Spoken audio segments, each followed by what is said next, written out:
This is the Lone Crater YouTube. We hope this video helps. In this video, I will explain how to make pudding from a packet. First, let's gather our simple ingredients and tools. You will need 1 packet of instant pudding mix and 2 cups of cold milk. Make sure you also have a medium mixing bowl, a whisk, and accurate measuring cups ready.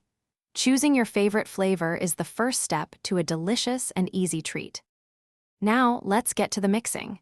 Carefully empty the entire contents of your pudding mix packet into the medium bowl.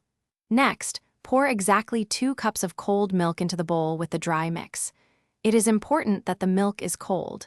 Then, whisk the mixture vigorously and continuously for precisely 2 minutes. You will notice it begin to thicken as you whisk. After whisking, the pudding needs a moment to set. Let it stand undisturbed for 5 minutes. This allows it to firm up nicely. Once set, you can spoon the thickened pudding into individual serving dishes or a single large bowl, depending on how you plan to serve it.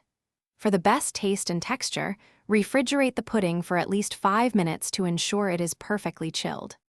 Your delicious homemade pudding is now ready to enjoy. Serve it as a delightful dessert after a meal or as a quick, satisfying snack. You can enhance its flavor and presentation with various toppings, such as a dollop of whipped cream, some fresh berries, or even a sprinkle of chocolate shavings. Remember to store any remaining pudding in the refrigerator for up to 2 days to keep it fresh.